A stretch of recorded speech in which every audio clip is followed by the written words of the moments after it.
ఓం విఘ్నేశ్వరాయ నమః. ఓం సాయి శ్రీ సాయి జయ జయ సాయి. ఓం ఓం కాంతమ్మ ఓంకారి కాంతమ్మ. అమ్మ కాంతమ్మ తల్లి గురించి అద్భుతమైన విషయాలను తెలుసుకోబోతున్నాము. మొదటిసారిగా ఈ వీడియో చూస్తున్న ప్రతి ఒక్కరూ సబ్స్క్రైబ్ చేసుకోండి, లైక్ చేసి షేర్ చేయండి. ప్రతి ఒక్కరూ భక్తి బంధువులు కండి అమ్మ ఒడిని చేరుకోండి. ప్రక్కనున్న బెల్ సింబల్ని నొక్కండి. మొదలు పెట్టుకుందామా అమ్మ గురించి. అమ్మ కాంతమ్మ తల్లివారు వారు చేయుచున్న పనులన్నీ సర్వము గమనిస్తుంది. కానీ అందుకే కాంతమ్మ తల్లి వారిని పంచభూతుల పిరాణం తిట్టి పోసినది. క్షణభంగురమైన ఈ జగత్తులోని భాగ్యం ఎలా సాగునో, ఏ మనిషికి ఎలా ప్రవర్తింతురో కదా. మరి ఒక రోజు శ్రీనివాసులు, అనసూయమ్మ, రమణమ్మ తన బిడ్డను తీసుకుని కాంతమ్మ తల్లి దగ్గరకు డేగపూడికి వెళ్ళినారు.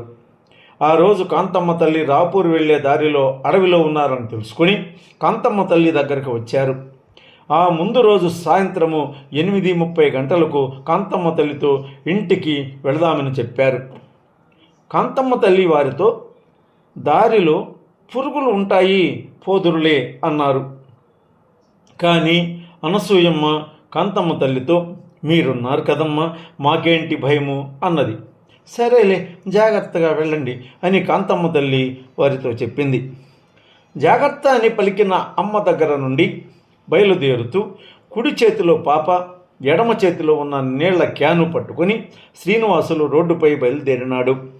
కొంత దూరం వెళ్ళాక కుడి చేతిలోని పాపని ఎడమ చేతిలోకి, ఎడమ చేతిలో ఉన్న నీళ్ల క్యాను కుడి చేతిలోకి మార్చుకునే తరుణములో నీళ్ల క్యాను చేయి జారి పడిపోయినది.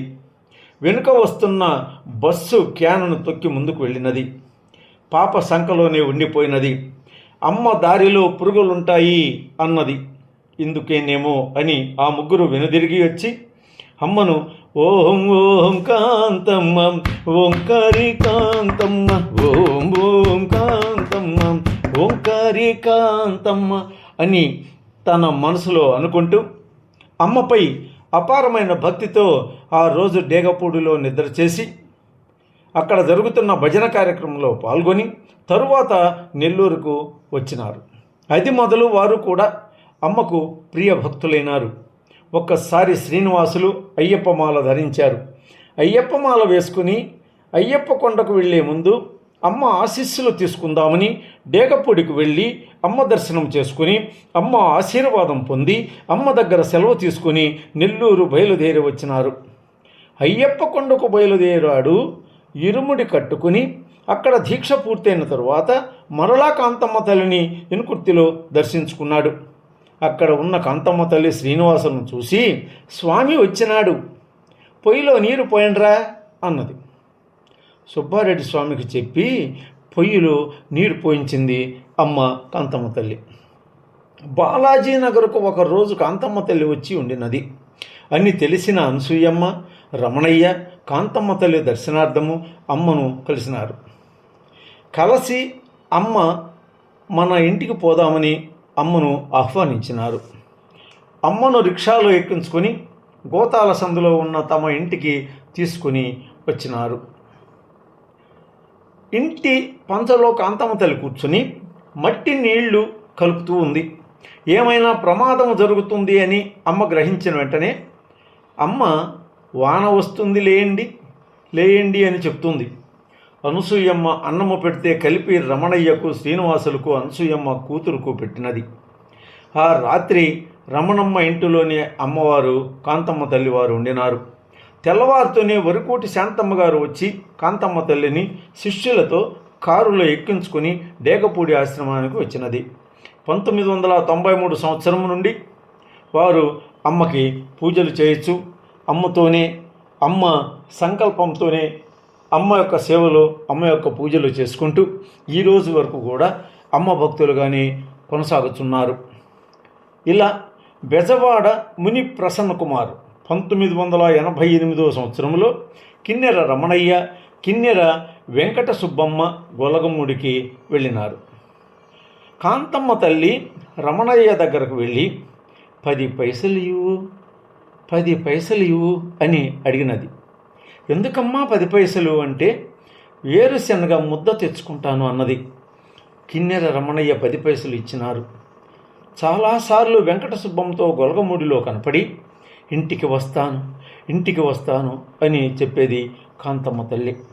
కాంతమ్మ తల్లిని ఇంటికి తీసుకుపోదామంటే ఏ దారిలోనో దిగి వెళుతుందో అని వెంకట సుబ్బమ్మ తీసుకుని పోయేది కాదు, భయపడేది. అన్నము తిన్నా, ఇడ్లీ తిన్నా దార పొయ్యి అని అడిగేది. దార అంటే నెయ్యి. అమ్మ నిర్మలకు బాగలేదు అంటే, అది పోతుందిలే వెదవముండ అన్నది.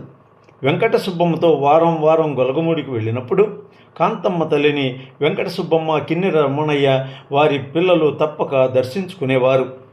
అమ్మ అనుగ్రహం పొందేవారు.